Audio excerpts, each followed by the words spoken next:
सन भाई 80 किलो पेरा सर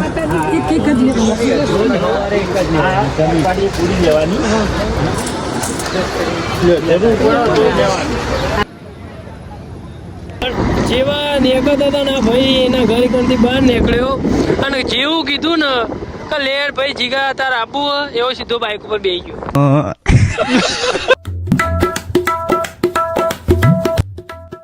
હે વાલો મેં ફેમિલી ગુડ મોર્નિંગ કેમ છો? આઈ હોપ તમે બધા મજામાં છો. તો આપણો ડેલી લાઈફસ્ટાઈલ વ્લોગનો આજે આપણો દિવસ છે 237મો યા ફિર 38મો અને અત્યારે આપણે જઈ રહ્યા છીએ રવિવારના દિવસે આપણો મેડિકલ લાઇનનો એક કેમ્પ છે ત્યાં જઈ રહ્યા છીએ. તો જોઈએ છીએ ત્યાં શક્ય છે તો આપણે એ વ્લોગ ઉતારીશું, વિડીયો બનાવીશું અને તમને બતાવીશું કે કેવું રહે છે ત્યાં અને કેવું હોય છે કેમ્પની અંદર. બરાબર, તો ચાલો હવે આપણે નીકળી ગયા છીએ તો મળીએ તમને સીધા કેમ્પમાં જઈને. ભાઈ આપણે વાત કરી હતી કે આપણે મકતુપુર કેમ્પની અંદર આવવાના હતા, એટલે અત્યારે કેમ્પની બહાર આપણે મકતુપુર આવ્યા હતા. તો અહીંયા ભાઈ જોરદાર અહીંયા ગાર્ડન છે તો હું જોવા માટે આવ્યો તો જુઓ ભાઈ મકતુપુરનું ગાર્ડન જુઓ ભાઈ. મને તો ખ્યાલ નહોતો કે મકતુપુરની અંદર આવું છે ભાઈ. જુઓ તળાવ અને આજુબાજુ જોરદાર ગાર્ડન અને વ્યૂ જુઓ તમે, જોરદાર વ્યૂ છે ભાઈ. તો આપણે ગાર્ડનમાં અહીંયા થોડી વાર ફરીશું અને પછી આપણે જઈશું કેમ્પની અંદર. તો તમને બતાવે કે કેમ્પનું કઈ રીતનું છે. તો પહેલાં જુઓ તમે આ ગાર્ડન જુઓ ભાઈ. તમને ખબર હતી ભાઈ મકતુપુરમાં આ રીતનું ગાર્ડન છે ભાઈ.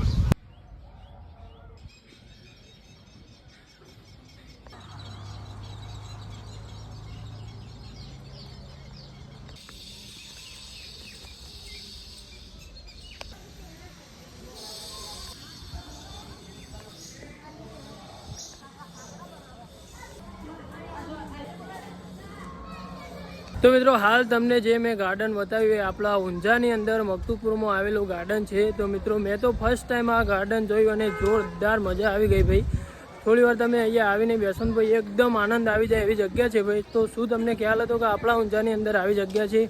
મને તો ભાઈ ખ્યાલ નહોતો. તમને ખ્યાલ હોય તો મને કમેન્ટમાં જણાવો. અત્યારે આપણે ફર્સ્ટ ક્લાસ ચા પી રહ્યા છીએ અને અહીંયા આપણે એજન્સીમાંથી દવા લઈને એ બધું આવ્યા છીએ.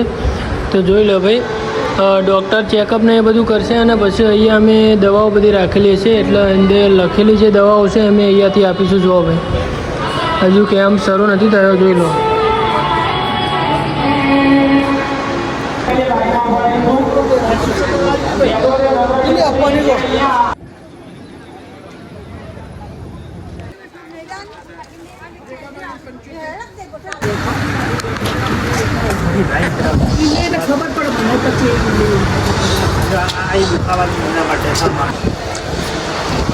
ફ્લુકોનાઝોલ 150 mg કેટલી આપી?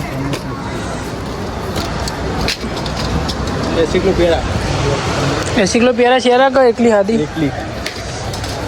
હાદી 80 કિલો પેરા અહીંયા ને પડી ફારો આ પેણા પડી કે નહીં પડી?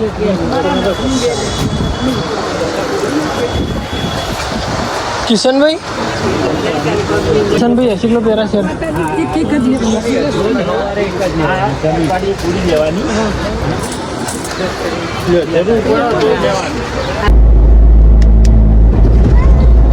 તો ભાઈ આપણે કેમ્પ બતાવીને આપણે એમના એમ નીકળી ગયા હતા પાલોદર અને રસ્તામાં આપણું ઘર આવતું હતું એટલે મહેશભાઈને પણ લઈ લીધા છે આપણે. ચાલો આપણે પાલોદર જઈને આવીએ. તો ભાઈ હવે આપણે દર્શન કરવા જઈશું અને ચાલો તમને પણ દર્શન કરાવી દઈએ. દેખો ગાઈસ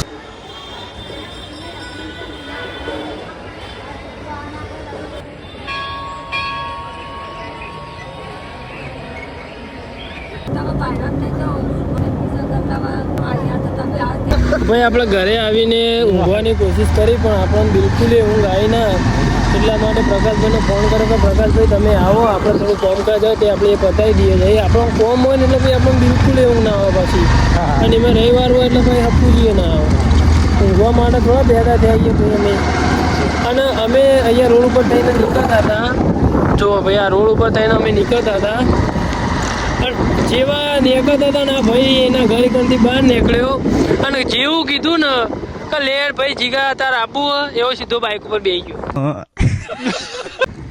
તાર કોઈ કોમ ધંધો જ નહીં લે તો હાવ કે નવરો તું બિલકુલ નવરો એમ બિલકુલ આવું જીગા ક્યાં બનતા હે ભાઈ જિગ્નેશ ભાઈ.